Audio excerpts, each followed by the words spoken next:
My name is John Garippa. I'm the Bible teacher at First Baptist Church. And this evening we have a guest speaker at one of our parties, and he's my good friend, Jake Heschler. And Jake is a member of my 11 o'clock Bible group, and he's also a member of my Monday morning men's group. So, Jake, welcome. Thanks, John. So glad to have Pleasure. you here this evening. Pleasure. Jake has led an extraordinary life and have had an incredible experience occur to him. And Jake is a man who has been blessed marvelously by God with tremendous athletic talent and in an extraordinary way, an extraordinary athlete. And the story really gets bigger and bigger as we unfold it. But Jake, growing up, you grew up in Minnesota. Actually, lacrosse, Wisconsin. Okay, Wisconsin. You grew up in Wisconsin, and you came from a family. I know your family was athletic. Your brother was athletic, and I know you were raised. A big part of the story is the religious aspect of the story. You were raised Roman Catholic, correct? Yes. Yes. And so now you're going to parochial school, and in parochial school you have a marvelous record of interscholastic sports. And now, as you approach your senior year, you are now being sought by colleges. How many college scholarships did you get? And by the way, you're 72 years old now, correct? 73. 73. 73 years old, and so we're talking now in the mid-60s. And so how many college scholarships did you receive in your senior year? A couple hundred. Full rides to all A the big couple colleges. hundred full rides. And these were for what sport? Football, mainly. I take football. Okay. So now it comes time for you to go through all these scholarship offers. And you had to decide which one you would take. And you ultimately decided to go to the University of Colorado. And tell us why you chose the University of Colorado. Well, Colorado was on a building program. They had a good team up until a few years ago, and then they had a scandal. Sonny Cornelius they had some kind of a big scandal in a rebuilding, and they're bringing in very good football players. One was Dick Anderson, who played for Miami. He was a 5-time All-Pro. Dick was on Hale Irwin, the golfer. Hale and I were freshmen together on teams. We had a good team. The reason I wanted to go to Colorado is after high school football, I realized that there really wasn't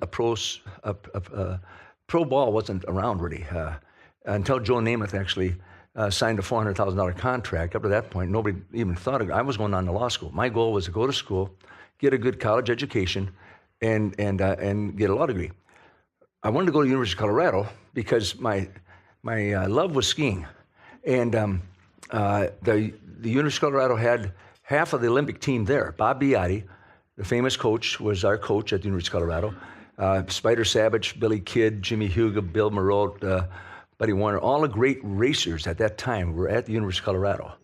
And if I could go to the University of Colorado and get them to allow me to ski for them, even though they're giving me a full ride, which was kind of unheard of in those days because that was a big deal. You don't pay the athletes anything.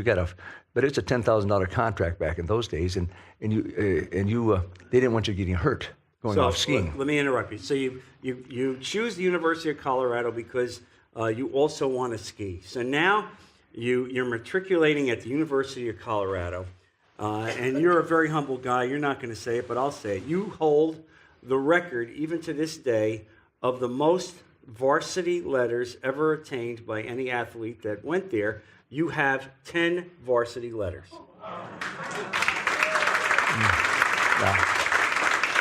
Thank you. 10 varsity letters for football, Tennis. for tennis, and for skiing. Mm-hmm. Now, your first love is skiing, and so now you decide that you want to go out for the Olympic team. And you begin to make plans to get onto the Olympic team. Tell us about that. Well, I felt anything I could learn from the likes of Bob Biotti and my teammates, I could use the rest of my life. I guess that was where I was going at. There was no sense of trying to pursue football later on, even if I played all through college, because there wasn't going to be any football after college. You aren't going to get 24 people together and all go beat your heads into the ground. But if I could learn something from skiing from these fellas, I could ski the rest of my life as an individual and have a lot of fun. And that's really what I want to do. I always wanted to be on the Olympic team as a youngster. That was your goal. You kind of set your goals and don't know if you ever get there. You're a kid from Wisconsin skiing on the little hills. But, you know, Lindsey Vaughn's from Wisconsin. She's from Buck Hill, 300 vertical feet down the road. So how many male skiers, how many men skiers ultimately make the United States Olympic team? 8. And you were one of those 8. I was. All right. This is 1968. He's now on the U.S. Olympic team. The Winter Olympics are in France. Grenoble. Grenoble. Yeah. You remember this, Grenoble. And now he approaches. You're skiing in the downhill. Well, but as Majev, 2 years later is where I get. I have the accent. So I made the Olympic team I made the 1968 Olympic team. Okay. That was in Grenoble, where Jean-Claude Keely won all 3 gold medals, which has never been surpassed since then. So you're now skiing at Majev. Majev. Now it's 2 years later, and every 4 years you have the Olympics. And in between that you have the World Championships.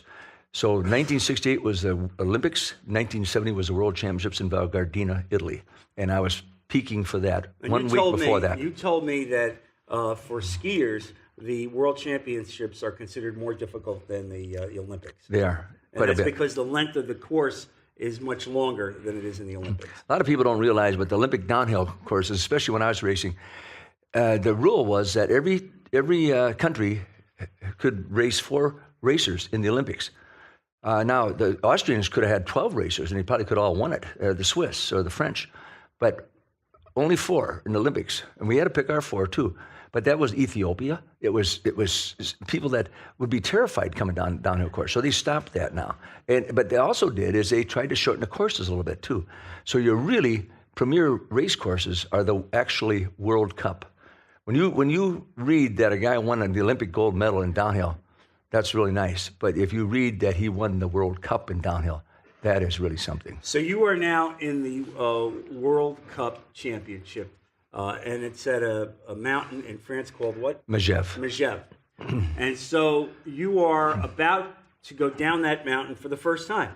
And you are going up the ski lift, and you are going up the ski lift with an unusually well-known world champion skier. What was his name? Karl Schranz. He was the World Cup. He was considered, He was Jean-Claude Keely's rival, and he won the World Cup. This guy was considered by most people the greatest skier in the world. And was. now you're going up the lift with this guy, and you are now preparing to get to the top and come down. And you had a conversation with him, didn't you? Yeah, he's a friend of mine, and we raced again. You know, he's much better than I was, but we were So why don't you talking. share what he said to you, what his question was? Well, he asked me, we got talking about the race course. He says, what do you think? I said, well, it's very fast. It's very dangerous. It's very difficult.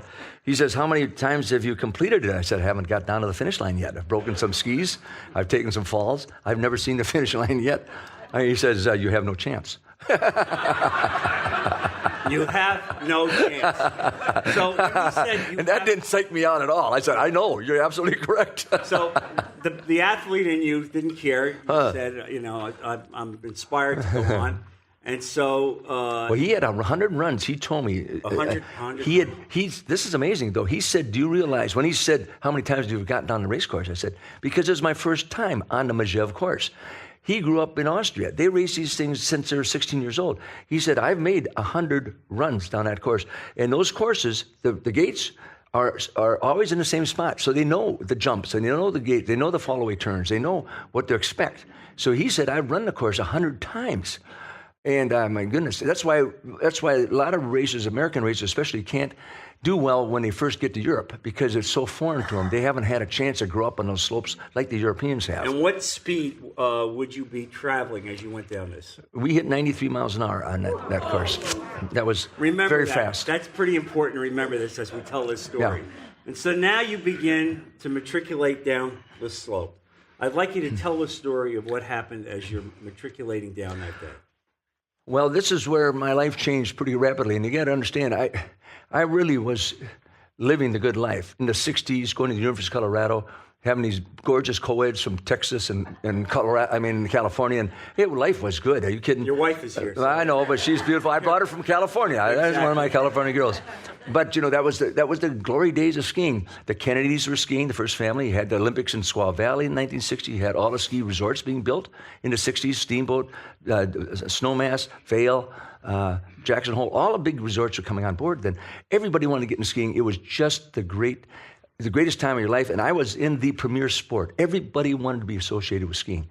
So it was, I couldn't have it better, and I'm going good. Life is great. It turned in about a minute and 36 seconds. You're going down the slope. You're going 93 miles an hour. What happens next? Well, what happens is I come out of the starting gate, and we go down a shush and get a pretty high speed. The real 93 mile an hour was the final shush, which I never got to. Thank God. But I was going about 85 when I'm coming into this section. In the middle of the section, in Europe, often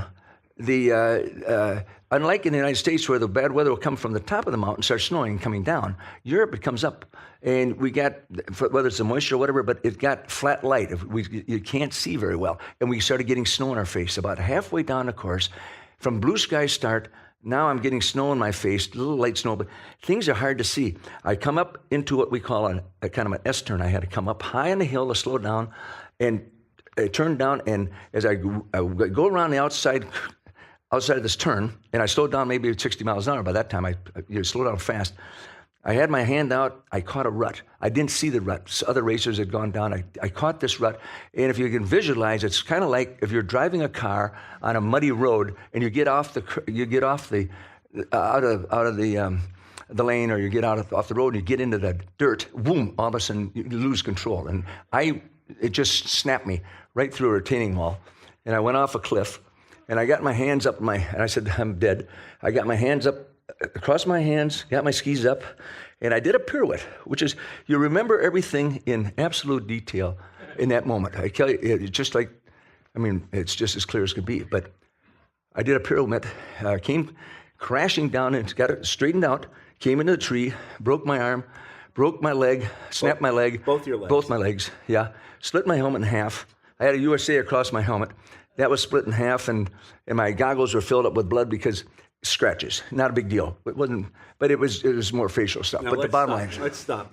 So let's get this picture in our mind. Imagine this guy at 85 miles an hour going off into the air, doing this pirouette, and now slamming headfirst effectively into this tree, breaking both his legs, his arm, breaking his helmet, and effectively at that point, you were dead. Well, they did. They thought so. Yes. People were saying he's dead. I could hear them scrambling down the cliff saying, the American is dead. De Morte, he's dead. He's in a tree down there dead. And I'm thinking, my first reaction was, hey, I'm not dead.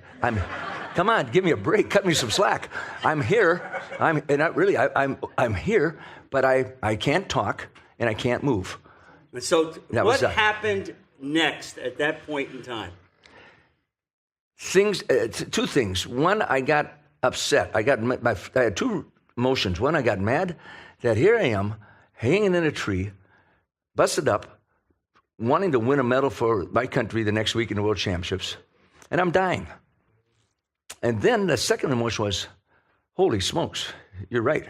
And I said, Lord, I don't know. I don't know if you're ready for me. I know I'm not ready for you, but here I come. And that's all I got out. So that's all I got out. So that you was basically it. make this prayer, Lord. Yeah, I don't know if you're ready for me. I don't know if you're ready for me, but I'm coming. I'm coming. Yeah. And so what occurred next in terms of your perception of your body? Well, this was phenomenal. Is that people say they black out. I hear that all the time. I whited out. It got whiter and whiter and whiter. And then the next thing I know, I was outside like a spaceship without a tether. I was floating. I was floating down, and I couldn't turn. I mean, I was turning, but I couldn't direct anything. It was just like a spaceman, as you see, but untethered. And I'm going down. And this, remember, 1969, 70, I never heard of anything like an out-of-body experience, near-death experience. The tunnel of the light, all this stuff made no sense. But I'm going down to this white light, way down the bottom. And that, at the bottom of me, kind of spinning and turning down, and all of a sudden I popped out of my earth suit. I came out of that white light. That was the tunnel. Boom. I came out of that white light. There's my body. I literally came out of my body. See your body. I watched it. I was up there on the side of the hill about 200 feet away, 300 feet away. I could see three-dimensionally everything. I'm watching everything now. You see people coming Everything. down, See everything. try to save you, but you're out of your body.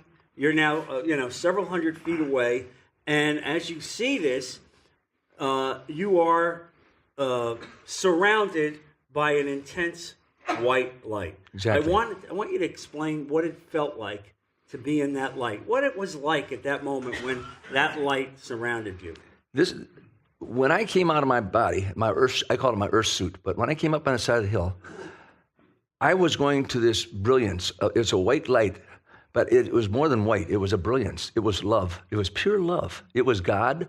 It was Jesus. It was a supreme being. It was universal energy. I don't know. You call it what you want, but wow, this is the real deal. And it was pure love. It was such a tremendous magnetism. You had a to sense of peace and well-being. I'm a tough competitor all my life. I could be a rascal, but I didn't want to get back in that body down there anymore. And I saw him working away. I saw him holding the crowd back. I saw my teammates. I had two teammates standing right next to me. They didn't know I was there. I actually explained in great detail what they did. One of them got sick even, but they couldn't believe it. How would I know that? I was standing right next to them, but they didn't know I was. I was seeing the whole thing. You described the physical features of the emergency people that came. You said what they did, and meanwhile you're enveloped in this incredible light that is love, as you've expressed it, and you do not want to go back to your body. Not at all. And what occurred? Did you hear something at that point in time? I had a communication. Some people say, well, somebody talked to him. No, it was, for me, it was a communication. It said, you must go back. It's not your time. And I said, I don't want to go back. And I kept trying to go closer to the light. I just kept trying to go in. And it was amazing because it would hold me back. And it said, you must go back. It's not your time. And it was, I'm now getting a look at, I'm getting a look at eternity. I said, it's really, I can tell you, it changed my life. I was not thinking about hell, heaven, God, or anything up to that moment. Whoa. And so I'm interested in this because obviously for godly people that have given our hearts to God, we recognize that we're all going to come to this point. And I really wanted you to share this experience. And as you're effectively embraced by the light and out of your body, and now 300 or 400 feet away from effectively your corpse, they're down there working on it. Working frantically. And you see another competitor coming down after you. Yeah. Describe that. Well, my good friend was Michel Bozon. Michel was basically Jean-Claude Keely's replacement. Dashing Frenchman, good-looking, spoke beautiful English, one of the best ski racers I've ever seen. A wonderful guy. We just had a lot of fun all winter long. He was behind me. He wished me the best of luck. We're all kind of, the brotherhood of man up there, hoping that we'll all make it. Well, he gets killed as well, and I'm watching this thing. He comes down on the slope. He hits the same spot that you do. He goes off the slope, goes in the air, he hits the tree, and he dies. He breaks his neck and he breaks his back. And you instantly. see this. Yeah. You are watching this. So Yeah. all of a sudden, there's a recognition that God has somehow spared you. Why him and not me, I don't know. And and then of course it's pandemonium. They've shut the race cut down now. There's just total pandemonium going on. And I'm down in the toboggan, the basket, and they're working frantically on my face. I'm looking at the ski patrolman. I recognize, I described in great detail their facial features, the scar above their eye, everything else. But you are fully unconscious. Totally unconscious. There's no discussion. There's no rational thought. They bring you, they bring in a air helicopter. evac you by a helicopter to a hospital. Now you're in a hospital, and you're, I assume a couple hours goes by. Yeah. A couple hours goes by.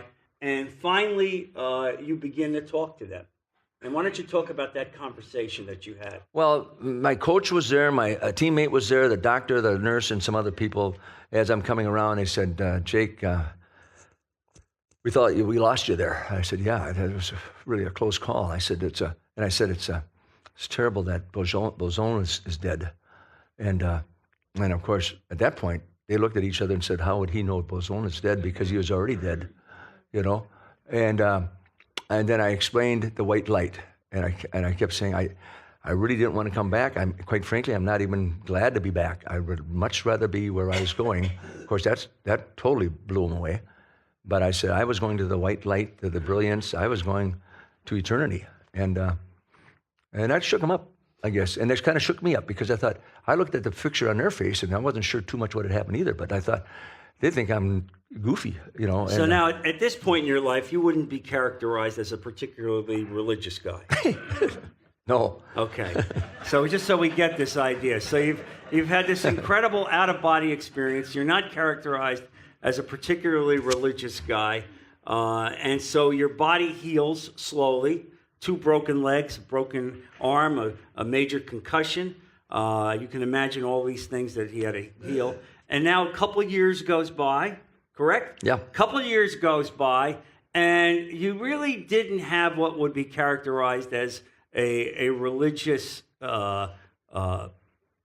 day of coming back to God, really. You really hadn't. Your life is still... I didn't know what to think. You didn't know what to think. No. You've been disturbed. I just now, understand it. About 5 years later, you're walking on the streets of Aspen, Colorado. Yeah. And as you're walking on the streets of Aspen, Colorado, you come across a guy who was a member of your team who was characterized as not a very nice person.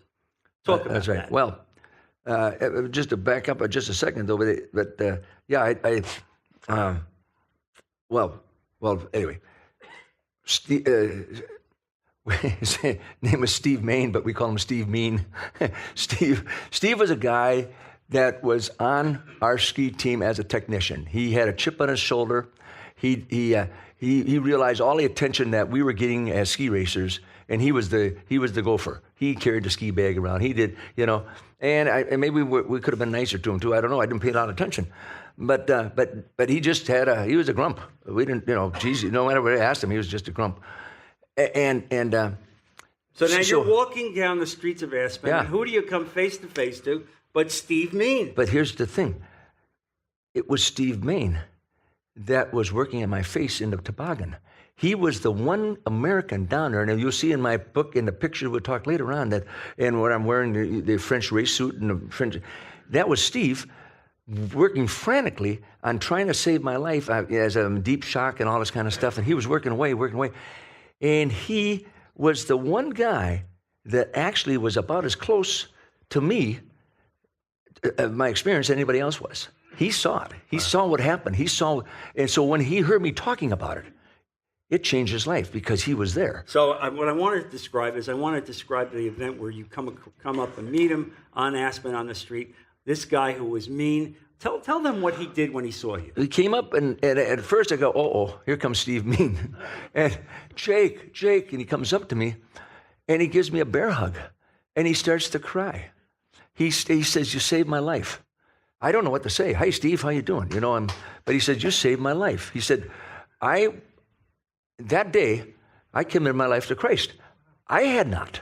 I'm still looking. That's an amazing story. But he did. This guy who had a front row seat, saw what you went through, had a change in his life, and gave his life to Christ, and you had not. It actually had probably more impact on me than my episode, because I got thinking later on, and you've talked, John, many times that God has his own timetable. Yes. You know, I didn't, and I thought, you know what, if this would have happened to me, I woke up, I went back to Germany for a month recuperating from my injury as well with a German family, then went back to law school, blah, blah, blah. But had I just gone crazy and say, "Oh, hallelujah, praise the Lord, praise Jesus," and everything else, they think, what happened to Jake? Yeah. You know? Yeah. But it wouldn't be. So I'm really searching and talking to a lot of people. You didn't talk to many people about the out-of-body experience? No, nobody would think I was crazy. Yeah, I didn't even hardly mention it to anybody. The only people who knew about it were my teammates, was Steve Main, and a couple of friends of mine that knew what had gone through. Well, a number of them did, but the point was, when he came up and just melted, I didn't know what to say other than, "Steve, I'm so happy for you. God bless you." I was taken aback. You're overwhelmed by this expression of love by somebody I would have never expected, whose life was changed watching your life ebb away. It's incredible. So what I'm interested Yeah. now, and as I want you to tell us about this, how did that meeting change your life, if at all? Well, then I got thinking. I said, do you know how many people didn't like Steve Main for all those years? And I'm in my mid-20s, so he's in his mid-20s, and he's burned off a lot of people his whole life. This guy is a believer, and he said he's accepted Jesus Christ as my Lord and Savior. I'm born again, Jake. Thank you so much. Because I saw what happened. I was there. I witnessed it myself, and he did. So I got thinking. Again, the Lord has his own timetable, but imagine how many people Steve Main must have touched later on that said, what happened to him? He's a jerk. He isn't anymore. Yeah. What happened to Steve Main? Now, I don't know what happened to Steve Main. We said goodbye. Believe it or not, I was so kind of shook up. I lost touch. I don't know what happened to Steve. He may be dead. I don't know where Steve Main is anyway, but boy, he had an impact. Wow. Here's the impact for me now is now you've seen a guy who's been impacted by Jesus. You know what happened to you. I wanted you to talk to us about how that, at that point forward, how it changed your life and what occurred next as you ultimately came to faith. Well, I knew that I had, again, I still had not heard about any of this out-of-body experience and all that kind of stuff. I really hadn't. And I don't think if you look back, there's anything written very much in the late 60s, early 70s about it. But there is a lot now. It's a fact, and so that's fine. I started going to Bible study fellowship. This is a little sideboard, but I had a friend of mine, that kept asking me to go to Bible study fellowship, and he was an airline pilot, and he kept driving me crazy. Finally I said, if you quit asking me, I'll go. I'll just go once, but don't ask me anymore. And so I said, okay. He says, I'll pick you up. I said, how long does it last? He says, 5 years. I go, That's what we do here. That's how we operate. I thought this guy's got a great sense of humor. It took me 8. 8 years I was in Bible study fellowship after that. Then I went to De Montreville. I don't know if you're familiar with De Montreville, but it's a beautiful Jesuit retreat center in Lake Elmo by Stillwater, St. Paul, Minnesota. And I got in with some, just lucky, but I got in with this group, and for me, it was a silent retreat, 3 days, and you don't say a word, and I don't want to say a word. I didn't want to talk to anybody afterwards. I just want to be by myself. But I went for a number of years, and there I got down on my hands and knees, and that's when it really hit me after I had a lot of meditation, a lot of reflection, everything else. I said, you know what, it's time to get your act rocking. And I said, you can lead a horse to water so long. And anyway, that's when I got down on my hands and knees and accepted Jesus Christ as my Lord and Savior. And that's where it all happened. And I think my wife probably remembers the day I came home. She says, why are you so nice? She was impressed. Said, gee, you should go to retreat more often. So you've had this amazing experience in life. God has blessed you with incredible amount of athletic talent. I know you have a wonderful wife, Maureen, and you have a beautiful daughter who's 36 years old, and God has blessed you with a business. You're in the insurance business, and you went to law school, and then somehow we were able to find each other down here. How did you happen to come to our class? Because I'm interested in that, and how you happened to come to our class. Somebody, Maureen, do you remember? Somebody recommended John Garippa and said, you got to hear this guy.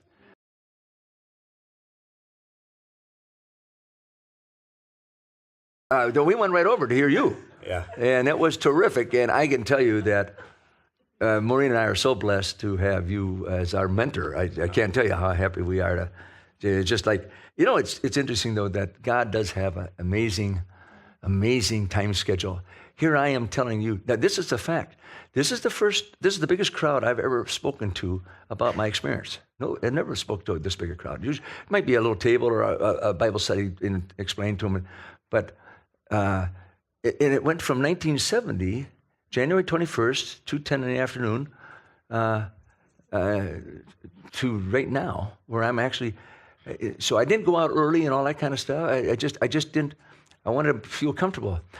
I got to tell you another thing though that John, that really solidified a lot of things for me. And this is a little sidebar that's phenomenal.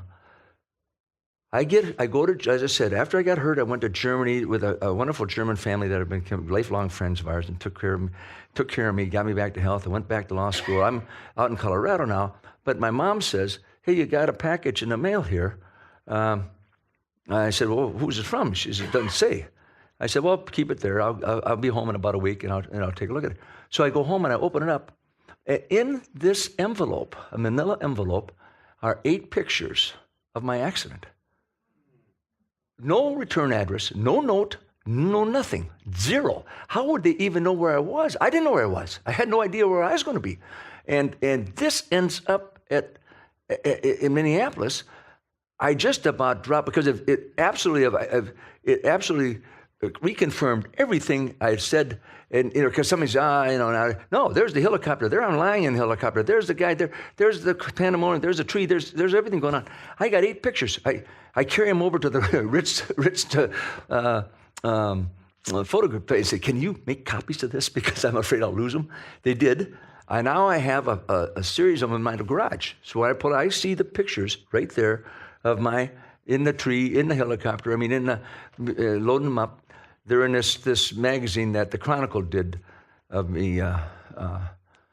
Anyway, we can chat on that in a second. But anyway, it had a big impact. Holy cow! You've had this. God has blessed you amazingly with these gifts and with these talents, and I believe that even though you have not really publicly given this testimony until you and I talked about it and became friends, I felt that God wanted you to do You're the guy that got me off my dead fanny, I'll tell you that.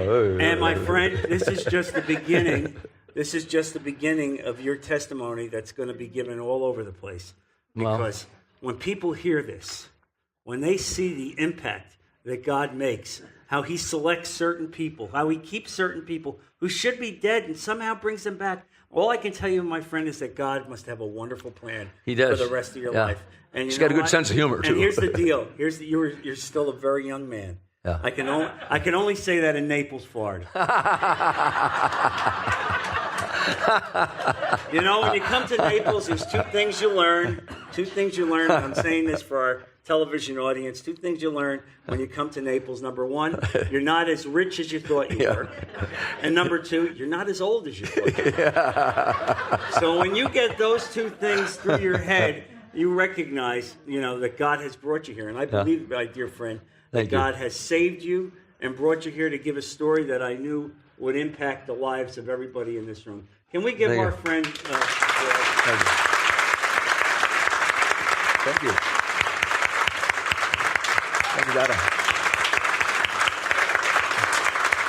That's nice. Thanks, John. I appreciate it. That's very nice.